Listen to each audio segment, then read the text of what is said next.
back to Seaside Garage. I'm going to continue on the XM in this video because I would like to get the radiator changed and the starter motor, because there's a big leak in the coolant system and all the water is just running out of it, so it's annoying and it needs to be fixed. And after that I'm going to investigate a problem that I have with this car. I haven't really looked into it yet.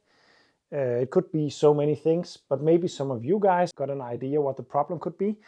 But when I start this engine up, it runs pretty nice. It is smelling a lot of fuel, like it's running on choke, a really rich choke. Then if I shut the engine off when the engine is hot and try to restart it, it gets really, really difficult. And I haven't really figured out how to get it to run when it's hot. Normally it will happen at some point, but I think I have to give it some throttle. It seems that way. So I have a feeling that the system is drowning itself.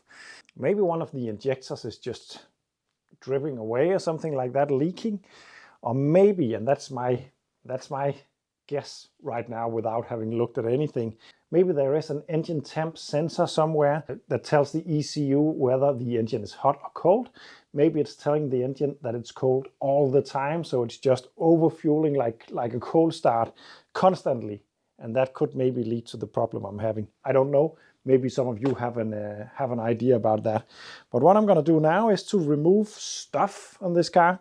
I don't really know how much is needed, but I know that the starter engine is in a really weird position down there.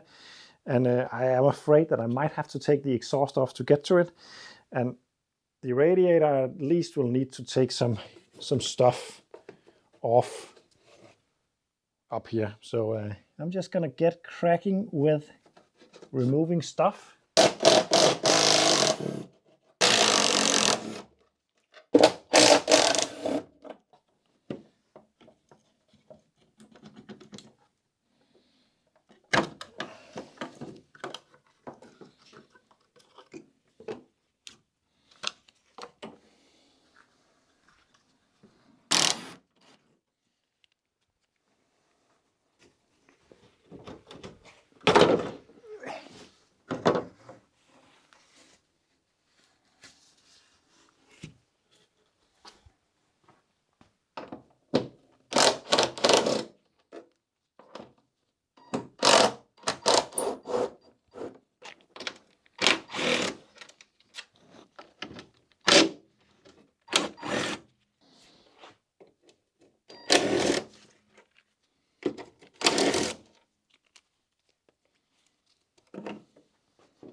I found rust.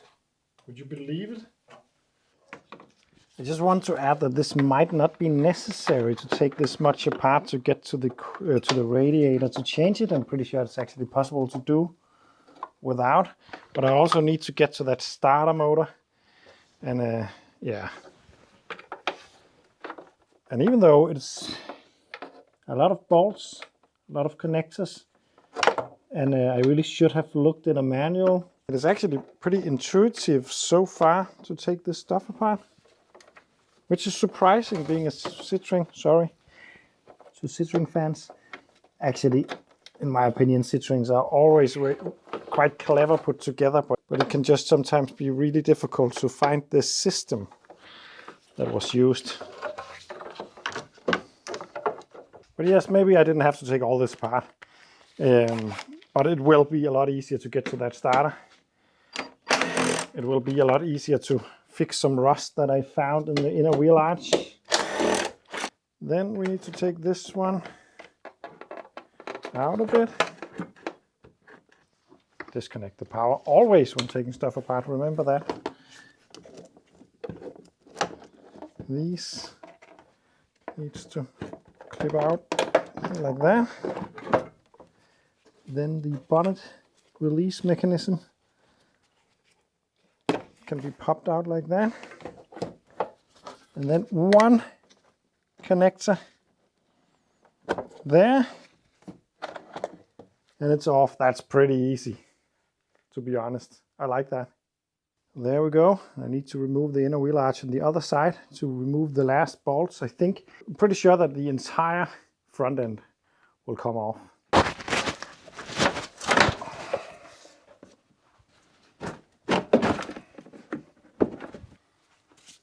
Ugh.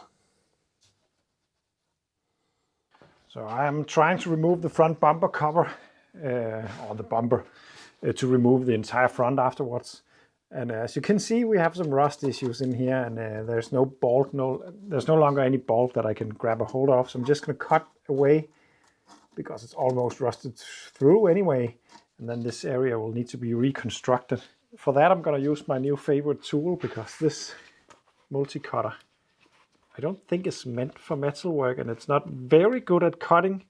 You can get better blades for it, of course, but it is amazing what you can do with this when comparing it to an angle grinder, because you can just cut in areas where it would not be possible without cutting into other stuff than what you're trying to cut into.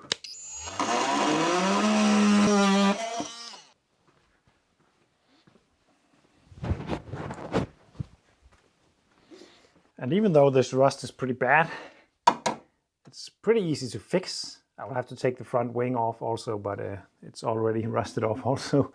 So I'm just going to recreate that area in here. But on the other side, it's a bit more complicated.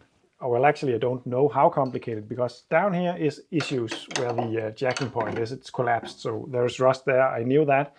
But this one, I did not see the first time around on this car. And the problem is that this is sound deadening insulation material. And that can actually look really nice without having any metal behind it. So let's see, because there's a hole right there, of course. That's for sure, but where is it going to stop?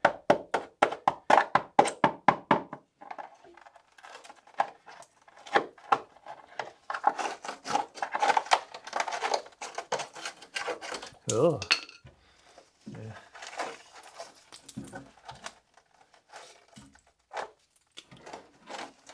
Yeah, we got a bit of an issue right here.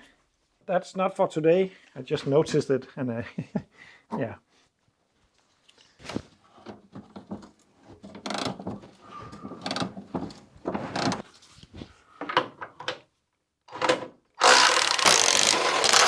So I think I have disconnected everything now. And actually, I'm pretty sure I haven't, because there's so many connectors and stuff that I most likely forgot something. But I hope it's not the case, and that I can actually remove this now. There is still something.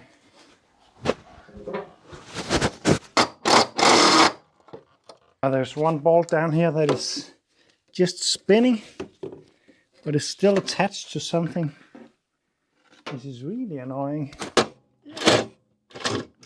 Oh, I got it out. It was a spinning lock nut on the other side that is clamped together with a little thingy that deforms when it rusts, and therefore gets impossible to take off. So I was just about to start drilling and cutting and all that, but I got it loose. Now let's see if that is all.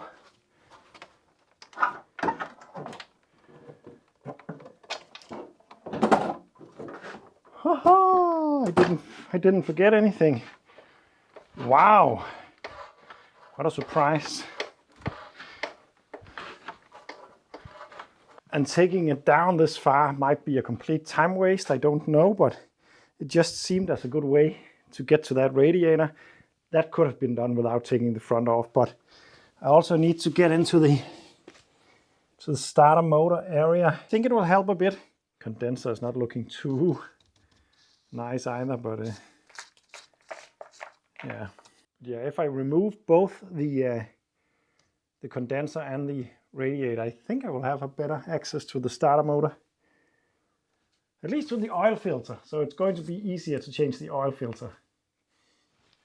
This video is filmed over several days. I am using the same cloth just to make it feel a little bit like it's one day, but it isn't.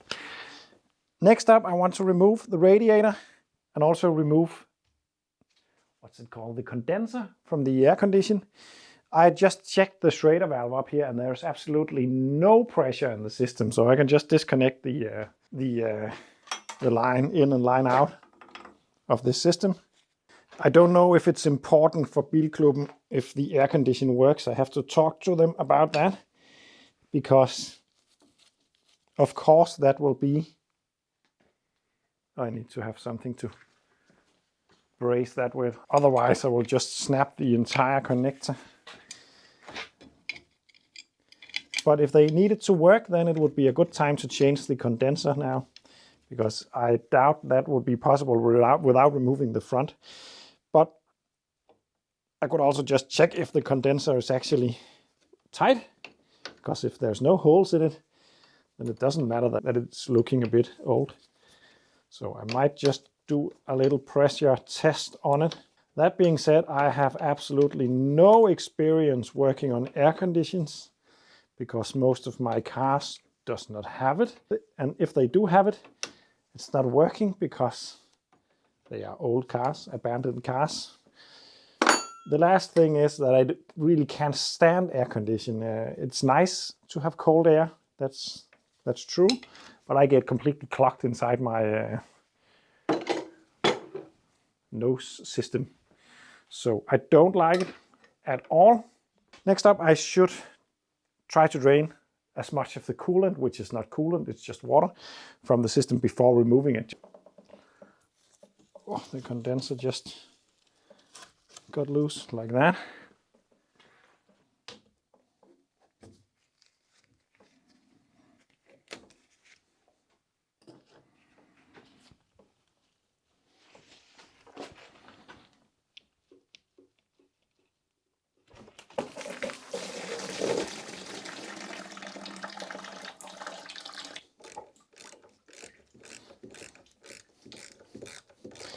Someone has been down here before, because this duplicate clip is not what they would have been using from factory. Neither is this one down here. So someone has been in here before.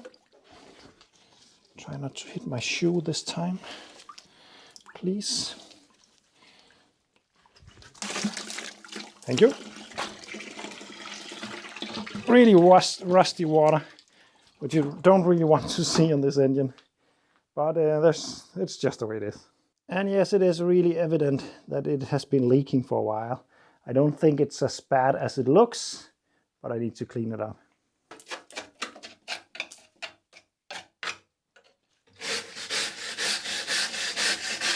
Yeah, this needs to dry off and be cleaned a bit better, and then I'm gonna put some rust converter on it and some thick rust protection oil afterwards. And then I think it's about time to wrap this video up. But I want to show you something very interesting that I found. Maybe not very interesting, but fun, in my opinion. One thing is all the spheres. I have owned a couple of Citroens before, and I know about the spheres doing different stuff, but this car just got so many of them. There's one here, there's one there, and there's one down there. Yeah. While we are at that subject, I just want to talk about something, because the wise thing to do if you are restoring a car like this, and at this point that I am right now, would be to change all these spheres. Also, it would be wise to wire clean all this, paint it.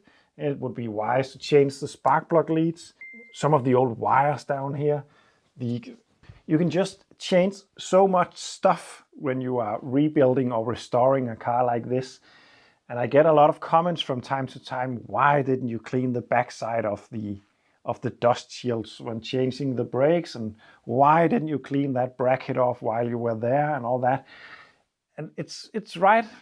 If you want to restore stuff to a pristine condition, you will have to do a lot more work than I do. It's a really big task to do that. I have huge respect for the people who do that. it's just not for me. It doesn't make sense in my world, because if I change everything and paint everything, I will end up with a brand new car. And in my mind, you should use a brand new car like a brand new car. So that means starting to drive maybe 30,000 kilometers a year with your entire family and using it all year round and all that, because it's a new car, it's ready to be used. I like to just save these cars that are just on the brink of extinction, because maybe they're not worth anything. Maybe they are too badly maintained. Maybe they are too rusty.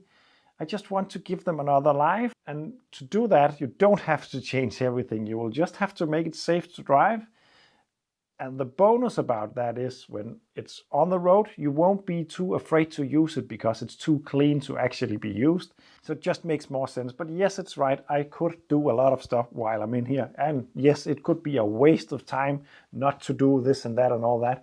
But it's not the point. It's not the point at all. The point is, I like to save these cars. I do it like this. This car is not mine, as some of you know. This is Bilklubben, and they are on the same philosophy as I am on this one. We want to save this car, then maybe down the road they want to fix it up even more. But right now it's all about the project. Let's save this Citroen XM, because I think if we didn't do that, it will just be standing in that barn forever. Most likely just end up being scrapped. But I want to show you something before I wrap this video up completely, because right there is the starter. That's one thing. What an amazingly complicated place to put the starter. I am not so used to V engines, so maybe that's just because, of course, it has to be somewhere, and there will be an exhaust manifold on both sides. So yeah, but it's hard to reach. As you can see, we have the exhaust manifold right there. Then we got a heat shield in there, and then the starter motor, and then the starter motor is in there. I doubt that it would be possible to take out without removing the exhaust, because over here we have the oil filter and the generator and the dipstick. Maybe if you remove the generator and oil filter and this, maybe you could drag it out that way. But I think that will be just as much work as removing the exhaust, because as you can maybe see, the exhaust is connected right there. So I can actually just remove this part of it. Of course, those balls down there could become a battle. That's one of the reasons why I'm going to stop this video, because I want them to soak for at least 24 hours, and I want to get a video out soon.